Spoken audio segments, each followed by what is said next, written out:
ಸದ್ಯಕ್ಕೆ ನಾನು ನಿಮಗೆ ಸ್ಕ್ರೀನ್ ಮೇಲೆ ಇಬ್ಬರು ಹುಡುಗಿಯರ ಫೋಟೋಗಳನ್ನು ತೋರಿಸ್ತಾ ಇರುವೆ. ಈ ಇಬ್ಬರು ಹುಡುಗಿಯರಲ್ಲಿ ಯಾವ ಹುಡುಗಿ ನಿಮಗೆ ಹೆಚ್ಚಿಷ್ಟ ಆದ್ಲು ಅನ್ನೋದನ್ನು ಪ್ರಾಮಾಣಿಕವಾಗಿ ಕಮೆಂಟ್ ಮಾಡಿ. ಒಬ್ವಿಯಸ್ಲಿ ನಿಮಗೆ ಬೆಳ್ಳಗಿರುವ ಹುಡುಗಿನೇ ಇಷ್ಟ ಆದ್ಲು ತಾನೇ? ನಿಜ ಹೇಳಿ, ಸುಳ್ಳು ಹೇಳಕ್ಕೆ ಹೋಗ್ಬೇಡಿ. ನಿಮಗೆ ಬೆಳ್ಳಗಿರುವ ಹುಡುಗಿನೇ ಜಾಸ್ತಿ ಇಷ್ಟ ಆದ್ಲಲ್ಲ? ಯಾಕೆ ಹೀಗೆ? ಯಾಕೆ ಈ ನಮ್ಮ ಜನ, ನಮ್ಮ ಸಮಾಜ ಕಪ್ಪಗಿರುವವರನ್ನ ಹೇಟ್ ಮಾಡುತ್ತೆ, ಅವಾಯ್ಡ್ ಮಾಡುತ್ತೆ, ಅವರನ್ನು ಇನ್ಸಲ್ಟ್ ಮಾಡುತ್ತೆ, ಅವರನ್ನು ಕೀಳಾಗಿ ಕಾಣುತ್ತೆ ಅಂಥೇಳಿ ಯಾವತ್ತಾದರೂ ಯೋಚನೆ ಮಾಡಿದ್ದೀರಾ? ನಾನು ಮಾಡಿರುವ things to know before marriage video ಸಿರೀಸ್ನ ಕೆಳಗಡೆ ಬಹಳಷ್ಟು ಹುಡುಗಿಯರು ಮತ್ತು ಹುಡುಗರು ನಾನು ಕಪ್ಪಗಿರುವೆ, ಹೀಗಾಗಿ ನನ್ನ ಮದುವೆ ಆಗ್ತಾ ಇಲ್ಲ, ಎಲ್ಲರೂ ನನ್ನ ರಿಜೆಕ್ಟ್ ಮಾಡ್ತಾ ಇದ್ದಾರೆ, ಏನಾದರೂ ಒಂದು ಉಪಾಯವನ್ನು ಹೇಳಿ ಅಂತೇಳಿ ಸಿಕ್ಕಾಪಟ್ಟೆ ಕಮೆಂಟ್ಗಳನ್ನು ಮಾಡಿದ್ದಾರೆ. ಅದಕ್ಕಾಗಿಯೇ ನಾನು ಇವತ್ತಿನ ವಿಡಿಯೋದಲ್ಲಿ ಈ ಟಾಪಿಕ್ಕಿನ ಮೇಲೆ ಮಾತನಾಡ್ತಾ ಇರುವೆ. ನಮ್ಮ ಸಮಾಜದಲ್ಲಿ ಒಂದು ಮಿತ್ ಇದೆ. ಆ ಮಿತ್ ಏನಪ್ಪ ಅಂತಂದರೆ, ಫೇರ್ ಸ್ಕಿನ್ ಇರುವವರು ಡಾರ್ಕ್ ಸ್ಕಿನ್ಗಿಂತ ಮೋರ್ ಬ್ಯೂಟಿಫುಲ್ ಆಗಿರ್ತಾರೆ ಅನ್ನೋ ಒಂದು ಮಿತ್ ಇದೆ. ಅಂತಂದರೆ ಇದೊಂದು ಸುಳ್ಳು ನಂಬಿಕೆ ಇದೆ. ಇದು ಅಬ್ಸಲ್ಯೂಟ್ ಟ್ರೂತ್ ಆಗಿಲ್ಲ. ಇದೊಂದು ತಪ್ಪು ತಿಳುವಳಿಕೆ ಆಗಿದೆ. ಇದನ್ನು ಬಹಳಷ್ಟು ವರ್ಷಗಳಿಂದ ನಮ್ಮ ಮೇಲೆ ಇನ್ಫ್ಲೂಯೆನ್ಸ್ಡ್ ಮಾಡಿ ಹೇರಲಾಗಿದೆ. ಅಂದರೆ ಬಾಲ್ಯದಿಂದಲೇ ನಮ್ಮನ್ನು ಬ್ರೈನ್ ವಾಶ್ ಮಾಡಿದ್ದಾರೆ. ಬೆಳ್ಳಗಿರುವವರು ಕಪ್ಪಗಿರುವವರಿಗಿಂತ ಜಾಸ್ತಿ ಸುಂದರವಾಗಿರ್ತಾರೆ, ಸಜ್ಜನರಾಗಿರ್ತಾರೆ, ಸುಶಿಕ್ಷಿತರಾಗಿರ್ತಾರೆ, ಸಭ್ಯರಾಗಿರ್ತಾರೆ, ಮೆಚೂರ್ಡ್ ಆಗಿರ್ತಾರೆ, ಎಜುಕೇಟೆಡ್ ಆಗಿರ್ತಾರೆ, ರಿಚ್ ಆಗಿರ್ತಾರೆ, ಪವರ್ಫುಲ್ ಆಗಿರ್ತಾರೆ, ಫೇಮಸ್ ಆಗಿರ್ತಾರೆ, ಒಳ್ಳೆಯವರಾಗಿರ್ತಾರೆ, ಜನರಸ್ ಆಗಿರ್ತಾರೆ ಅಂತೆಲ್ಲ ನಮ್ಮನ್ನು ನಂಬಿಸಿದ್ದಾರೆ, ನಮ್ಮನ್ನು ಬ್ರೈನ್ ವಾಶ್ ಮಾಡಿದ್ದಾರೆ. ಈ ಒಂದು ಟಾಪಿಕ್ ಇದೆ ಅಲ್ಲ, ಇದು ತುಂಬಾ ಡೀಪ್ ಆಗಿರುವ ಮತ್ತು ಕಾಂಪ್ಲೆಕ್ಸ್ ಆಗಿರುವ ಟಾಪಿಕ್ ಇದೆ. ಇದರಲ್ಲಿ ಸೈಕಾಲಜಿ ಇನ್ವಾಲ್ವ್ ಆಗಿದೆ, ಹಿಸ್ಟ್ರಿ ಇನ್ವಾಲ್ವ್ ಆಗಿದೆ, ಮೀಡಿಯಾ ಇನ್ವಾಲ್ವ್ ಆಗಿದೆ, ಮತ್ತು ಸೋಷಿಯಲ್ ಕಂಡೀಷನಿಂಗ್ಗಳು ಕೂಡ ಇನ್ವಾಲ್ವ್ ಆಗಿವೆ. ಇದನ್ನು ಸಾವಿರಾರು ವರ್ಷಗಳಿಂದ ನಮ್ಮ ಜನರ ತಲೆಯಲ್ಲಿ ತುಂಬಿ ಅವರ ಬ್ರೈನ್ ವಾಶ್ ಮಾಡಿದ್ದಾರೆ. ಹೀಗಾಗಿಯೇ ನಮಗೆ ಬೆಳ್ಳಗಿರುವವರು ಜಾಸ್ತಿ ಸುಂದರವಾಗಿ ಕಾಣಿಸ್ತಾರೆ, ಕಪ್ಪಗಿರುವವರು ಸುಂದರವಾಗಿ ಕಾಣಿಸಲ್ಲ, ಕೀಳಾಗಿ ಕಾಣಿಸ್ತಾರೆ, ಅವರು ಒಳ್ಳೆಯವರಲ್ಲ, ಕಳ್ಳರು ಅನ್ನೋ ಭಾವನೆ ನಮ್ಮೆಲ್ಲರ ಮನದಲ್ಲಿ ಆಟೋಮೆಟಿಕ್ ಆಗಿ ಬರುತ್ತೆ. ಆದರೆ ಇದು ತಪ್ಪಾಗಿದೆ. ಭಾರತದಲ್ಲಿ ಕ್ರಿಸ್ತ ಶಕ 712ಕ್ಕಿಂತ ಮುಂಚೆ ಜನ ಬ್ಲ್ಯಾಕ್ ಕಲರನ್ನೇ ಜಾಸ್ತಿ ಇಷ್ಟಪಡ್ತಾ ಇದ್ರು. ನಾನು ಕೂಡ ಬ್ಲ್ಯಾಕ್ ಆಗಿರುವೆ ಅಂತೇಳಿ ಖುಷಿ ಪಡ್ತಾ ಇದ್ರು. ನನ್ನನ್ನು ಮದುವೆ ಆಗುವವರು ಕೂಡ ಬ್ಲ್ಯಾಕ್ ಆಗಿರಬೇಕು, ಕಪ್ಪು ಬಣ್ಣದವರಾಗಿರಬೇಕು ಅಂತ ಕಂಡೀಷನ್ ಆಗ್ತಾ ಇದ್ರು. ನಮಗೆ ಹುಟ್ಟೋ ಮಕ್ಕಳು ಕೂಡ ಬ್ಲ್ಯಾಕ್ ಆಗಿ ಹುಟ್ಟಬೇಕು, ಕಪ್ಪು ಬಣ್ಣದ ಮಕ್ಕಳೇ ಹುಟ್ಟಬೇಕು ಅಂಥೇಳಿ ಪೂಜೆ ಪುನಸ್ಕಾರ ತಪಸ್ಸುಗಳನ್ನೆಲ್ಲವನ್ನ ಕೂಡ ಮಾಡ್ತಾ ಇದ್ರು. ಸೊ ಇದಕ್ಕೆ ಕೆಲವೊಂದಿಷ್ಟು ಪುಸ್ತಕಗಳಲ್ಲಿ ಸಾಕ್ಷ್ಯಾಧಾರಗಳು ಕೂಡ ಇವೆ. ಹಾಗೆ ನಾನು ಗಾಳಿ ಮಾತಲ್ಲಿ ಹೇಳ್ತಾ ಇಲ್ಲ. ನನಗೂ ಕೂಡ ಗೊತ್ತಿದೆ, ಈ ವೇದಗಳಾಗಿರಬಹುದು, ಉಪನಿಷತ್ತುಗಳಾಗಿರಬಹುದು, ಅದು ಇದು 108 ಪುರಾಣಗಳು, ಧರ್ಮಕಥೆಗಳು, ಧರ್ಮಗ್ರಂಥಗಳು ಇವೆಲ್ಲವೂ ಕೂಡ ನಿಜ ಅಲ್ಲ, ಕಟ್ಟುಕಥೆಗಳು ಅನ್ನೋದು ನನಗೂ ಕೂಡ ಗೊತ್ತಿದೆ. ಆದರೂ ಕೂಡ ಜನ ಇವುಗಳನ್ನು ಮುಂಚೆನೂ ನಂಬಿದ್ರು, ಇವಾಗಲೂ ನಂಬ್ತಾ ಇದ್ದಾರೆ, ಮುಂದೆನೂ ಕೂಡ ನಂಬ್ತಾರೆ. ನಮಗೇನು ಬೇಕಾಗಿದೆ? ಮುಂಚೆ ಜನ ಕಪ್ಪು ಬಣ್ಣವನ್ನೇ ಜಾಸ್ತಿ ಇಷ್ಟಪಡ್ತಾ ಇದ್ರು. ಇದಕ್ಕೆ ಕೆಲವೊಂದಿಷ್ಟು ಸಾಕ್ಷ್ಯಾಧಾರಗಳನ್ನು ಹುಡುಕೋದಿದೆ. ಬೃಹದರಣ್ಯಕ ಅನ್ನೋ ಒಂದು ಉಪನಿಷತ್ತಿದೆ. ಆ ಉಪನಿಷತ್ತಿನಲ್ಲಿ ಒಂದು ವೇಳೆ ಯಾವುದಾದ್ರೂ ಗರ್ಭಿಣಿ ಮಹಿಳೆಗೆ ವೈಟ್ ಸ್ಕಿನ್ ಇರುವ ಮಗು ಬೇಕಪ್ಪ ಅಂತಂದರೆ ಅವಳು ಏನು ಮಾಡಬೇಕಪ್ಪ ಅಂತಂದರೆ ಒಂದು ವೇದವನ್ನು ಓದಬೇಕು, ಮತ್ತು ಹಾಲಿನಲ್ಲಿ ಅಕ್ಕಿಯನ್ನು ಕುದಿಸಿಬಿಟ್ಟು ಅದನ್ನು ಮೊಸರಿನೊಂದಿಗೆ ತಿನ್ನಬೇಕು ಅಂತ ಉಲ್ಲೇಖ ಮಾಡಲಾಗಿದೆ. ಒಂದು ವೇಳೆ ಆ ಗರ್ಭಿಣಿ ಮಹಿಳೆಗೆ ಬ್ರೌನ್ ಸ್ಕಿನ್ ಇರುವ ಮಗುವ ಬೇಕು ಅಂತ ಆಸೆ ಇತ್ತಪ್ಪ ಅಂತಂದರೆ ಅವಳು 2 ವೇದಗಳನ್ನು ಓದಬೇಕು, ಮತ್ತು ಹಾಲಿನಲ್ಲಿ ಅಕ್ಕಿಯನ್ನು ಕುದಿಸಿಬಿಟ್ಟು ಅದನ್ನು ಮತ್ತೆ ಮೊಸರಿನೊಂದಿಗೆ ತಿನ್ನಬೇಕು.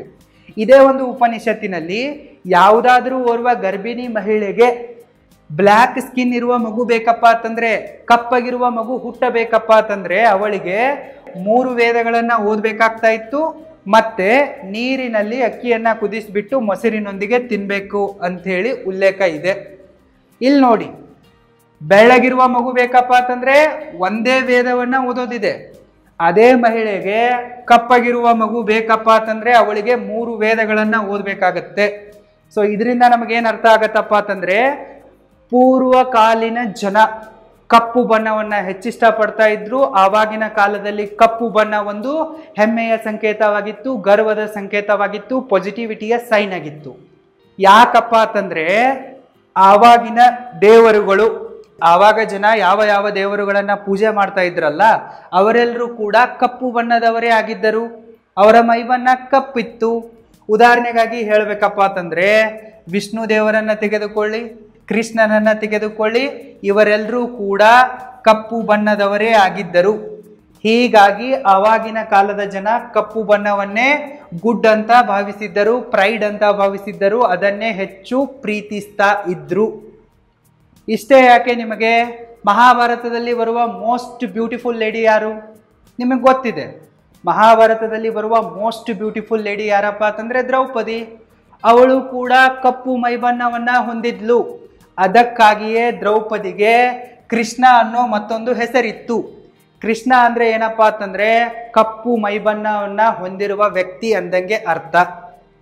ಈಗ ನಮ್ಮ ಜನ ರಾಮ, ಕೃಷ್ಣ, ವಿಷ್ಣು, ಲಕ್ಷ್ಮಿ ಈ ಎಲ್ಲ ದೇವತೆಗಳನ್ನ ಬ್ಯೂಟಿಫುಲ್ ಆಗಿ ತೋರಿಸ್ತಾ ಇದ್ದಾರೆ, ಬೆಳ್ಳಗಿರುವ ಮುಖದಂತೆ ತೋರಿಸ್ತಾ ಇದ್ದಾರೆ, ನೀಲಿ ಮೈಬಣ್ಣ ಇತ್ತು ಅಂತೇಳಿ ತೋರಿಸ್ತಾ ಇದ್ದಾರೆ, ಮತ್ತೆ ಇವರಿಗೆ 6 ಪ್ಯಾಕ್ ಇತ್ತು, ಫಿಟ್ ಆಗಿದ್ರು ಅಂತೆಲ್ಲ ತೋರಿಸ್ತಾ ಇದ್ದಾರೆ. ಬಟ್ ಧರ್ಮ ಗ್ರಂಥಗಳಲ್ಲಿ ಈ ಎಲ್ಲಾ ದೇವತೆಗಳನ್ನ ಕಪ್ಪು ಬಣ್ಣದಲ್ಲಿಯೇ ಉಲ್ಲೇಖಿಸಲಾಗಿದೆ ಮತ್ತೆ ವರ್ಣಿಸಲಾಗಿದೆ. ಸೊ ಹೀಗಾಗಿ ನಮ್ಮ ಜನ 712ಕ್ಕಿಂತ ಮುಂಚೆ ಕಪ್ಪು ಬಣ್ಣವನ್ನೇ ಜಾಸ್ತಿ ಇಷ್ಟಪಡ್ತಾ ಇದ್ರು.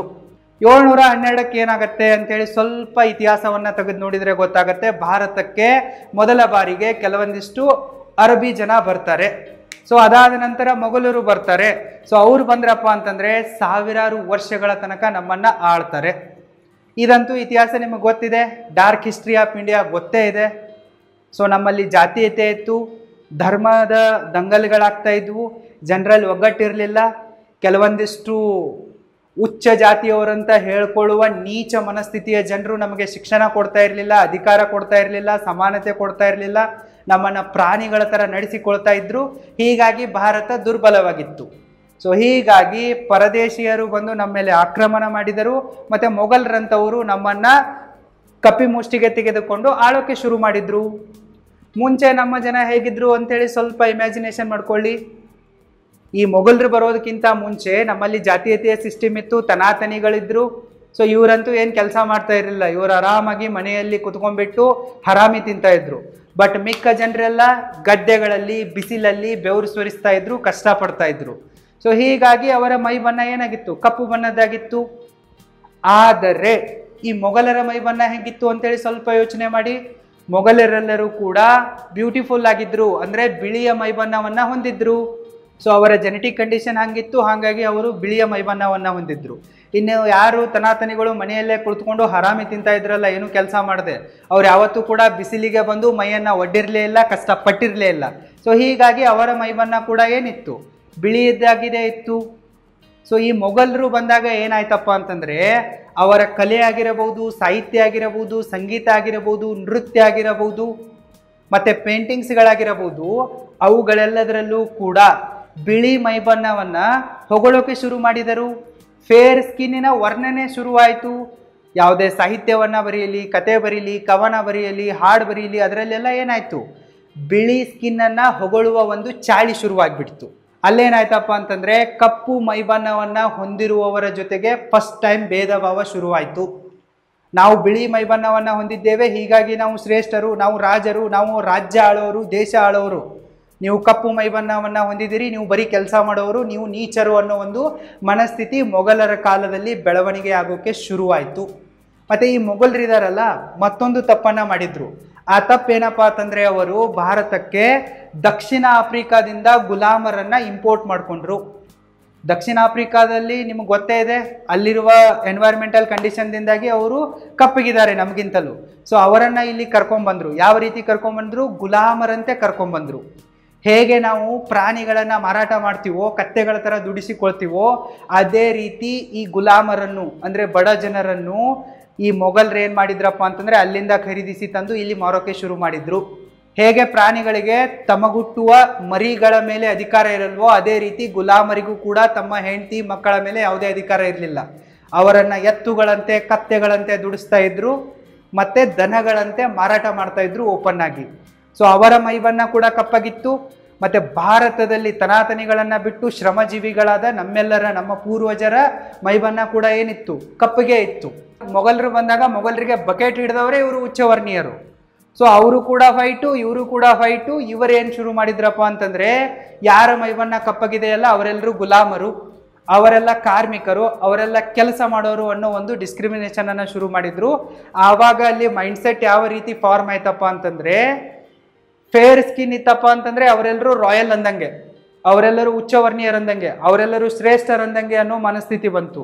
ಇನ್ನು ಯಾರ ಮೈಬಣ್ಣ ಕಪ್ಪಗಿದೆನೋ, ಡಾರ್ಕ್ ಸ್ಕಿನ್ ಇದೆನೋ, ಅವರೆಲ್ಲರೂ ಕೂಡ ಸ್ಲೇವ್ಗಳಂದಂಗೆ, ಗುಲಾಮರಂದಂಗೆ, ನೀಚರಂದಂಗೆ, ಕೆಳಮಟ್ಟದ ಜನ ಅಂದಂಗೆ ಅನ್ನೋ ಒಂದು ಕೆಟ್ಟ ಹೊಲಸು ಮನಸ್ಥಿತಿ ಅಲ್ಲಿ ಡೆವಲಪ್ ಆಯಿತು. ಇನ್ನು ಮುಘಲರು ಹೋದ ತಕ್ಷಣ ಏನಾಯ್ತು, ದೇಶದಲ್ಲಿ ಮುಘಲರು ಹೋಗ್ತಾ ಇದ್ದಂತೆ ಬ್ರಿಟಿಷರು ಬಂದ್ಬಿಟ್ರು. ಬ್ರಿಟಿಷರಂತೂ ಗೊತ್ತೇ ಇದೆ, ಅವು ಕೆಂಪು ಮೂತಿಯ ಮಂಗಗಳು, ಅವರ ಬಣ್ಣ ಕೂಡ ಹೆಂಗಿತ್ತು, ಫೇರ್ ಸ್ಕಿನ್ನೇ ಇತ್ತು. ಸೊ ಅವರಿಗೂ ಕೂಡ ಮತ್ತೆ ಉಚ್ಚವರ್ಣೀಯರು ತನಾತನಿಗಳು ಬಕೆಟ್ ಹಿಡಿದ್ಬಿಟ್ರು, ಅವರೊಂದಿಗೆ ಸೇರ್ಕೊಂಡ್ಬಿಟ್ರು.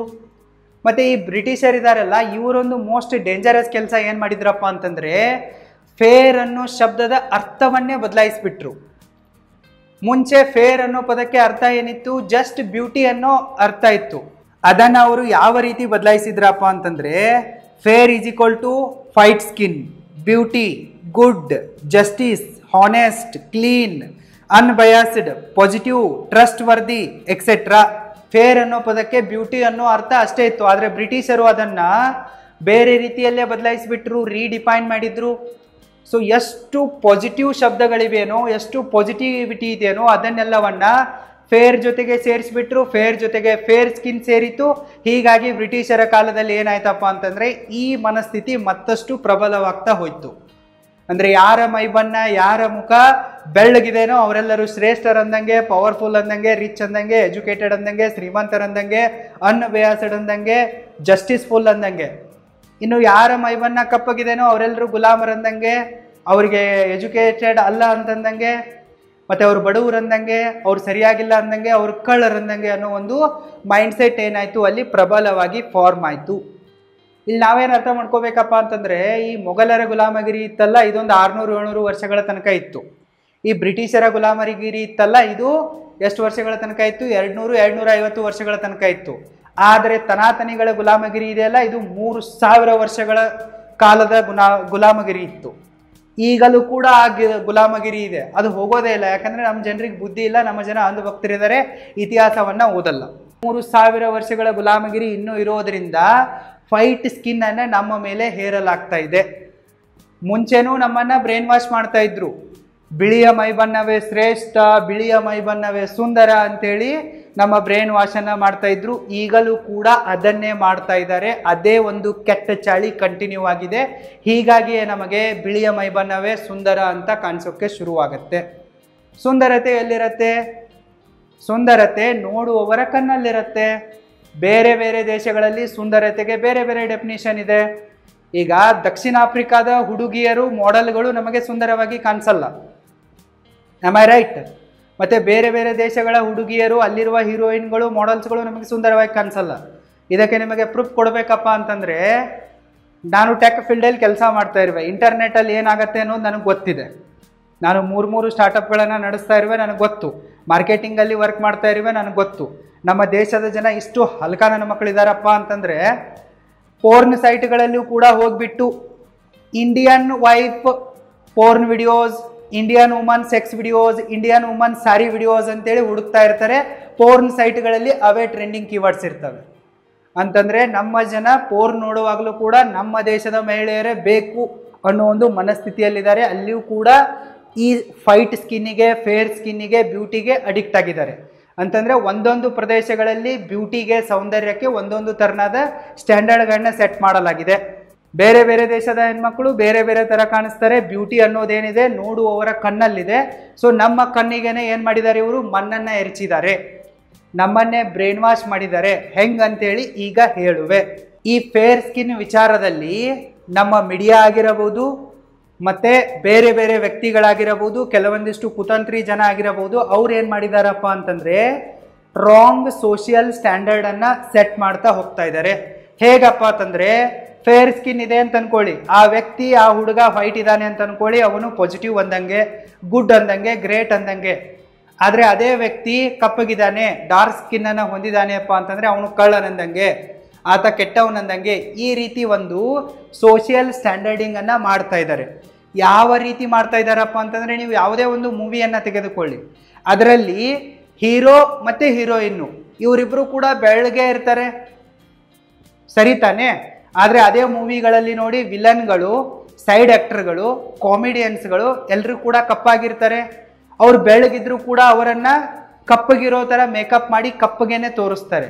ಸೊ ಇದರಿಂದ ಚಿಕ್ಕ ಚಿಕ್ಕ ಮಕ್ಕಳಿಂದ ಹಿಡಿದು ಹಲ್ಲಿಲ್ಲದ ಮುದುಕರ ತನಕ ಏನು ಹೋಗತ್ತಪ್ಪ ಅಂತಂದರೆ ಮೆಸೇಜು, ಯಾರ ಮೈಬಣ್ಣ ಬೆಳ್ಳಗಿದೇನೋ ಅವರು ಹೀರೋ ಅಂತಂದಂಗೆ, ಹೀರೋಯಿನ್ ಅಂತಂದಂಗೆ, ಗ್ರೇಟ್ ಅಂದಂಗೆ, ಗುಡ್ ಅಂದಂಗೆ.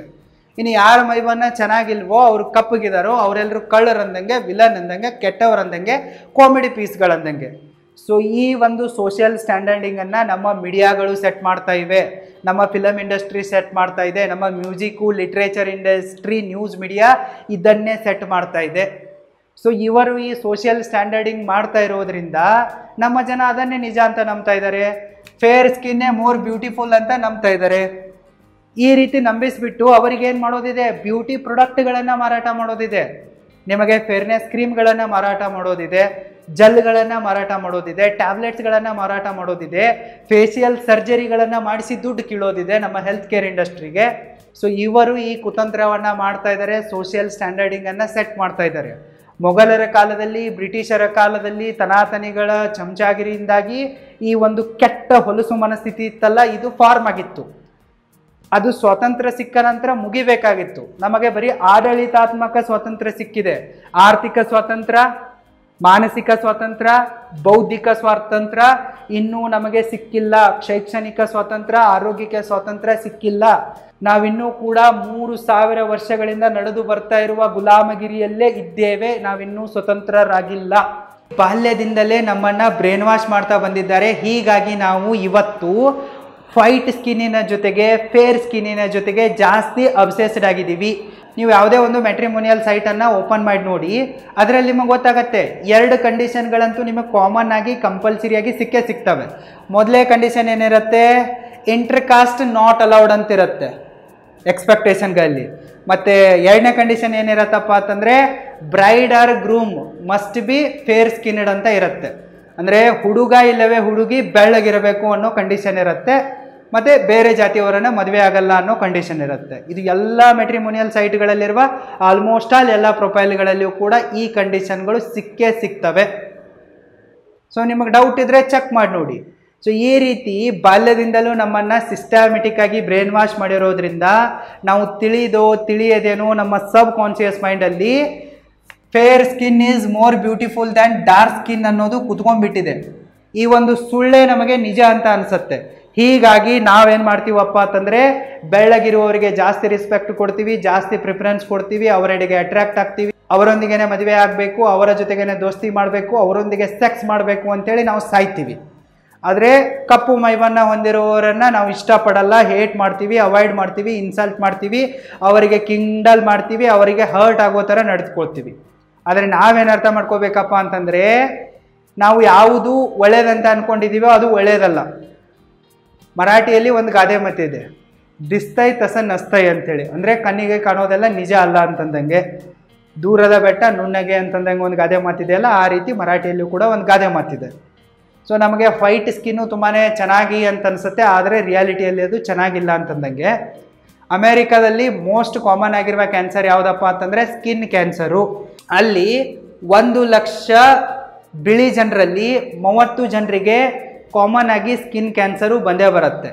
ಆದರೆ ಅದೇ ದೇಶದಲ್ಲಿ 1 ಲಕ್ಷ ಕಪ್ಪು ಜನರಲ್ಲಿ ಕೇವಲ ಒಬ್ಬರಿಗೆ ಮಾತ್ರ ಸ್ಕಿನ್ ಕ್ಯಾನ್ಸರ್ ಬರುತ್ತೆ. ಸೊ ಹೀಗಾಗಿ ನೀವು ಸ್ಕಿನ್ ಕಪ್ಪಗಿದೆ, ನಾನು ಕಪ್ಪಗಿರುವೆ ಅಂಥೇಳಿ ಅಳೋ ಅವಶ್ಯಕತೆ ಇಲ್ಲ, ಕೊರಗೋ ಅವಶ್ಯಕತೆ ಇಲ್ಲ. ನೀವಾಗಿರಿ, ನಿಮ್ಮ ಮೇಲೆ ಹೆಮ್ಮೆ ಪಡಿ.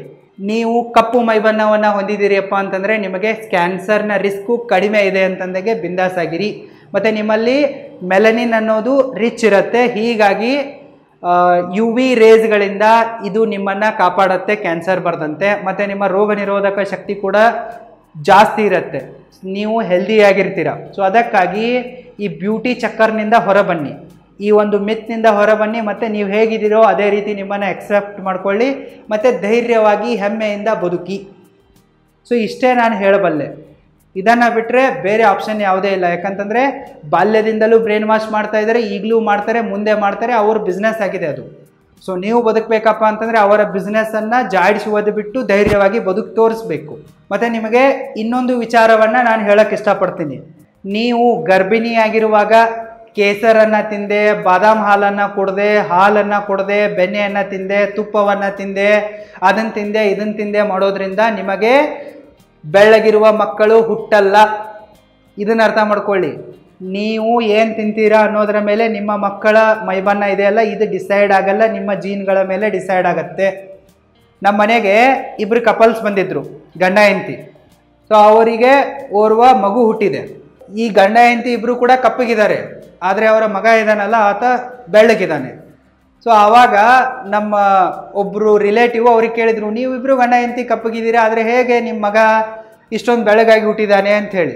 ಆವಾಗ ಅದರಲ್ಲಿ ತಂದೆ ಏನು ಹೇಳ್ತಾನಪ್ಪ ಅಂತಂದರೆ, ನನ್ನ ಹೆಂಡತಿ ಪ್ರೆಗ್ನೆಂಟ್ ಆಗಿರುವಾಗ ಕೇಸರನ್ನು ತಿಂದಿದ್ಲು, ಬಾದಾಮ್ ತಿಂದಿದ್ಲು, ಅದನ್ನು ತಿಂದಿದ್ಲು, ಇದನ್ನು ತಿಂದಿದ್ಲು ಅಂತೆಲ್ಲ ಹೇಳ್ತಾನೆ. ಸೊ ಆವಾಗ ನಮ್ಮ ರಿಲೇಟಿವ್ಸ್ ಇದ್ದವರು ನಗಕ್ಕೆ ಸ್ಟಾರ್ಟ್ ಮಾಡ್ತಾರೆ, ಡೌಟ್ ಬೀಳಕ್ಕೆ ಸ್ಟಾರ್ಟ್ ಮಾಡ್ತಾರೆ ಅವನ ಹೆಂಡತಿ ಮೇಲೆ. ಸೊ ಆ ರೀತಿ ಡೌಟ್ ಬೀಳೋಕ್ಕೆ ಮತ್ತು ಕೆಟ್ಟದಾಗಿ ಯೋಚನೆ ಮಾಡೋ ಅವಶ್ಯಕತೆ ಇಲ್ಲ, ಸರಿನಾ? ಗಂಡ ಹೆಂಡತಿಯಲ್ಲಿ ಆ ಜೀನ್ ಇರದೇ ಇದ್ರೂ ಕೂಡ ಈ ಗಂಡ ಹೆಂಡತಿ ಇರ್ತಾರಲ್ಲ ಕಪಲ್ಸ್ಗಳು, ಇವರ ತಂದೆ ತಾಯಿಗಳಲ್ಲಿರಬಹುದು, ಇವರ ಅಜ್ಜ ಅಜ್ಜಿಯಲ್ಲಿರಬಹುದು, ಮುತ್ತಾತ ಮುತ್ತಜ್ಜಿಯಲ್ಲಿರಬಹುದು, ಈ ರೀತಿ ಅವರ ವಂಶದಲ್ಲಿ ಯಾರೆಲ್ಲಾದರೂ ಇರುವ ಜೀನ್ ಕೂಡ ಇವರಿಗೆ ಟ್ರಾನ್ಸ್ಫರ್ ಆಗಿ ಬರಬಹುದು. ಕಪ್ಪಗಿರುವ ಪೇರೆಂಟ್ಸ್ಗಳಿಗೆ ಬೆಳ್ಳಗಿರುವ ಮಗುನೂ ಕೂಡ ಹುಟ್ಟಬಹುದು. ಇನ್ನು ಬೆಳ್ಳಗಿರುವ ಪೇರೆಂಟ್ಸ್ಗಳಿಗೆ ಕಪ್ಪು ಮಗು ಕೂಡ ಹುಟ್ಟಬಹುದು. ಇದು ನಿಮ್ಮ ಕೈಯಲ್ಲಿಲ್ಲ. ಸೊ ಹೀಗಾಗಿ ಜಾಸ್ತಿ ತಲೆ ಕೆಡಿಸ್ಕೊಳ್ಳೋಕೆ ಹೋಗ್ಬೇಡಿ. ಸುಮ್ಮನೆ ಏನೇನೋ ತಿಂದು ಏನೇನೋ ಯೋಚನೆ ಮಾಡಿ ನಿಮ್ಮ ಆರೋಗ್ಯವನ್ನು ಕೆಡಿಸಿಕೊಳ್ಳೋಕೆ ಹೋಗ್ಬೇಡಿ. All the very best. Thank you so much.